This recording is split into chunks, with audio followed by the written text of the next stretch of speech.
Friends, welcome back to our channel mums daily. ഇന്ന് ഞാൻ വന്നിരിക്കുന്നത് ഒരു സ്പെഷ്യൽ ലൈം ജ്യൂസ് ഡ്രിങ്കിൻ്റെ റെസിപ്പി ആയിട്ടാണ്. ഇത് വളരെ ഹെൽത്തി ആയിട്ടുള്ള റെസിപ്പിയാണ്. നമ്മളിത് കോൾഡൊക്കെ വരുമ്പം ജലദോഷം അങ്ങനത്തെ കാര്യങ്ങൾക്കൊക്കെ കഴിക്കാനും അതേസമയം ഇതൊരു ഡ്രിങ്ക് ആയിട്ടും കുടിക്കാൻ പറ്റുന്ന ഒരു കിടിലൻ റെസിപ്പിയാണ്. അപ്പോൾ ഇതെങ്ങനെയാണ് ഉണ്ടാക്കാമെന്ന് നമുക്ക് പെട്ടെന്നൊന്ന് കണ്ടു നോക്കാം. അതിനായിട്ട് ഞാൻ ആദ്യം തന്നെ എടുക്കുന്നത് ബേസിൽ സീഡ്സ് അല്ലെങ്കിൽ ചിയ സീഡ്സ്, സബ്ജ സീഡ്സ് എന്നൊക്കെ പറഞ്ഞ് നമുക്ക് മേടിക്കാൻ കിട്ടുന്ന ഒരു സീഡാണിത്. അപ്പോൾ ഇത് ഞാൻ 1 ടേബിൾ സ്പൂൺ എടുത്തിട്ടുണ്ട്. ഇതിനകത്തോട്ട് നമുക്കൊരു ആവശ്യത്തിനുള്ള, അതായത് 2 ടേബിൾ സ്പൂണോളം വെള്ളം ഒഴിച്ചിട്ട് ഞാനിതൊന്ന് കുതിർക്കാൻ വെക്കുന്നുണ്ട്. നമുക്കൊരു 5 മിനിറ്റ് ഇതൊന്ന് മാറ്റി വയ്ക്കാം. അപ്പോൾ ഇതും കൂടെ ചേർത്താലാണ് നമ്മുടെ ജ്യൂസിനൊരു പൂർണ്ണത വരത്തുള്ളൂ കേട്ടോ. അപ്പോൾ ഞാൻ ഇപ്പോൾ 3 ടേബിൾ സ്പൂണോളം വെള്ളമാണ് എടുത്തിരിക്കുന്നത്. അപ്പോൾ നമുക്കിതൊന്ന് മാറ്റി വയ്ക്കാം. അപ്പോൾ ഇതെങ്ങനെ ജ്യൂസിൻ്റെ കാര്യങ്ങളിലോട്ട് നോക്കാം. അപ്പോൾ അതിനായിട്ടൊരു ഞാൻ മിക്സിയുടെ വലിയ ജാർ എടുത്തിട്ടുണ്ട്. അതിനകത്തോട്ട് ഞാൻ 1/2 ലിറ്ററോളം വെള്ളമാണ് എടുത്തിരിക്കുന്നത്. ഇതിനകത്തോട്ട് നമുക്ക് കുറച്ച് കാര്യങ്ങളൊക്കെ ചേർക്കാനുണ്ട്. അപ്പോൾ ആദ്യം ഞാൻ ചേർക്കാൻ പോകുന്നത് ശർക്കരയാണ്. ഞാനിവിടെ 2 ടേബിൾ സ്പൂണോളം ശർക്കര എടുത്തിട്ടുണ്ട്. നമ്മൾ ഇതിനകത്ത് പഞ്ചസാര ചേർക്കുന്നേ ഇല്ല. ഞാൻ പറഞ്ഞ പോലെ ഇത് ഇച്ചിരി ഒരു മെഡിസിനൽ ആയിട്ടുള്ള ഒരു ജ്യൂസും കൂടിയാണ്. അപ്പോൾ നമ്മുടെ മധുരത്തിനനുസരിച്ചുള്ള ശർക്കര ചേർക്കാം. ഇനി ഇത്രയും ചെറിയൊരു കഷ്ണം ഇഞ്ചി ഇട്ടിട്ടുണ്ട്. അതുപോലെ ഒരു ഏലക്ക ഇട്ട് കൊടുത്തിട്ടുണ്ട് ഒരു ഫ്ലേവറിന് വേണ്ടിയിട്ട്. പിന്നെ നമുക്ക് ഒരു നാരങ്ങയാണ് ഞാനിവിടെ പിഴിയാൻ പോകുന്നത്. അപ്പോൾ പിഴിയുന്നതിന് മുന്നേ നമുക്ക് നാരങ്ങ ഇതുപോലെ നമ്മുടെ കിച്ചൻ്റെ കൗണ്ടർ ടോപ്പിൽ ഒന്ന് ഉരുട്ടി എടുക്കുകയാണെന്നുണ്ടെങ്കിൽ നല്ല സോഫ്റ്റായിട്ട് കിട്ടും കേട്ടോ. കണ്ടോ, നന്നായിട്ടൊന്ന് നമുക്ക് നീരൊക്കെ വളരെ പെട്ടെന്ന് വളരെ ഈസി ആയിട്ട് നമുക്ക് കൈകൊണ്ടാണ് പിഴിയുന്നതെങ്കിൽ പെട്ടെന്ന് തന്നെ നമുക്കത് കിട്ടും. അപ്പോൾ ഇനി ഞാനിവിടെ ഒരു നാരങ്ങയാണ് അപ്പോൾ എടുത്തിട്ടുള്ളത്.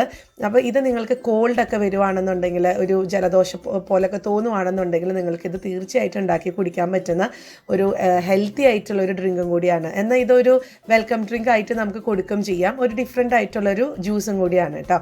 അപ്പോൾ അതാ ഞാൻ നാരങ്ങ പിഴിഞ്ഞൊഴിച്ചിട്ടുണ്ട്. നമുക്കിത് എന്താണെങ്കിലും നമ്മളിത് ലാസ്റ്റ് ഇതൊന്ന് അരിച്ചെടുക്കുന്നുണ്ട്. അപ്പോൾ അതുകൊണ്ട് ശർക്കരയിൽ ഇപ്പോൾ കല്ലോ എന്തെങ്കിലും ഉണ്ടെന്നുണ്ടെങ്കിലും കുഴപ്പമൊന്നുമില്ല, നമ്മൾ അരിക്കുന്നുണ്ട്. ഇപ്പം ഞാൻ ചേർത്ത് കൊടുത്തിരിക്കുന്നത് ഒരു നുള്ളു ഉപ്പാണ്. പിന്നെ അതാ ഇതുപോലെ ഒരു പുതിന ഇലയുടെ ഒരു ഇലയും കൂടെ ചേർത്ത് കൊടുത്തിട്ടുണ്ട്. അപ്പോൾ ഇതാ നമ്മുടെ സബ്ജ സീഡ് നോക്കിക്കേ, നന്നായിട്ട് തന്നെ ഇത് കുതിർന്ന് വന്നിട്ടുണ്ട്. അപ്പോൾ ഇതിനെ പോപ്പി സീഡെന്നും എനിക്ക് തോന്നുന്നു കറുത്ത എള്ളെന്നൊക്കെ പറഞ്ഞിട്ട് നമ്മുടെ നാട്ടിൽ മേടിക്കാൻ കിട്ടുന്നതാണ് എനിക്ക് തോന്നുന്നത്. ഇനിയിപ്പോൾ നിങ്ങൾക്ക് ആർക്കെങ്കിലും അതിൻ്റെ ശരിക്കുള്ള പേര് എന്താണെന്ന് അറിയുന്നുണ്ടെങ്കിൽ ഒന്ന് കമൻറ്റ് ചെയ്യുക. എൻ്റെ അറിവിൽ നമുക്ക് ബേസിൽ സീഡ്സ് ആഡ് ചെയ്യാൻ പറ്റും, ചിയ സീഡ്സ് ആഡ് ചെയ്യാൻ പറ്റും, സബ്ജ സീഡ്സ് ഒക്കെ ആഡ് ചെയ്യാൻ പറ്റും കേട്ടോ. അപ്പോൾ അതാ ഞാനിതൊന്ന് അരിച്ചെടുത്ത് വന്നിട്ടുണ്ട്. മിക്സിയിൽ അടിച്ചെടുത്തിട്ടുണ്ടായിരുന്നു, അതൊന്ന് അരിച്ചെടുത്ത് വന്നിട്ടുണ്ട്. അരിക്കണം, തീർച്ചയായിട്ടും അരിക്കണം, കാരണം ശർക്കരയാണ് ആഡ് ചെയ്തിട്ടുള്ളത്. അപ്പോൾ എന്തെങ്കിലുമൊക്കെ കരടോ കാര്യങ്ങളൊക്കെ കാണും. അപ്പോൾ അത് ഒഴിവാക്കാനായിട്ട് അരിച്ചെടുത്ത് വന്നിട്ടുണ്ട്. ഇനി ഇതാ ഞാൻ നമ്മുടെ സെർവിങ് ഗ്ലാസ്സിനകത്തോട്ട് ഇത് ഒഴിച്ചിട്ടുണ്ട്. നമുക്കിതൊരു, നിങ്ങൾക്ക് മധുരമൊക്കെ ശർക്കരയുടെ അളവൊക്കെ കൂട്ടണമെന്നുണ്ടെങ്കിൽ കൂട്ടാം, കുറയ്ക്കുക, അതൊക്കെ നമ്മുടെ ഇഷ്ടമാണ്. അപ്പോൾ ഇതൊരു എന്താ പറയുക, ഒരു നമുക്കിത് കഴിക്കുമ്പോൾ ചിലപ്പോൾ നമുക്കതൊരു മെഡിസിൻ കഴിക്കുന്ന ഒരു ടേസ്റ്റ് പോലെയൊക്കെ തോന്നും. പക്ഷെ നമ്മുടെ ആരോഗ്യത്തിന് വളരെ നല്ലതാണ്. നമുക്ക് എപ്പോഴും ഒന്ന് ഉണ്ടാക്കി കുടിക്കാൻ പറ്റുന്ന ഒരു ജ്യൂസും കൂടിയാണ്. അപ്പോൾ ഇതാ ഞാൻ ഇതിൻ്റെ മേലെ കുറച്ചും കൂടെ ഒരു കാണാനും ഭംഗി, അതിലേറെ വളരെ ഹെൽത്തിയാണ് ഞാനിപ്പോൾ ആഡ് ചെയ്തിട്ടുള്ള ഇത് ബേസിൽ സീഡ്സ് എന്നൊക്കെ പറയും, തുളസിയുടെ കുരുക്കളാണിത്.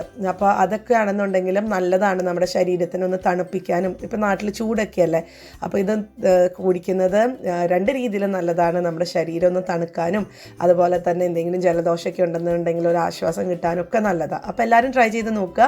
എന്നിട്ട് എങ്ങനെ ഉണ്ടായിരുന്നു എന്നുള്ളത് അഭിപ്രായം അറിയിക്കുക. അതുപോലെ തന്നെ നമ്മുടെ ഈ ചാനൽ നിങ്ങൾ ആദ്യമായിട്ടാണ് കാണുന്നതെങ്കിൽ സബ്സ്ക്രൈബ് ചെയ്യാനും മറക്കരുത് കേട്ടോ. അപ്പോൾ നമുക്കിനി അടുത്തൊരു വീഡിയോ ആയിട്ട് ഉടനെ കാണാം. അൻറ്റിൽ ദെൻ ബൈ.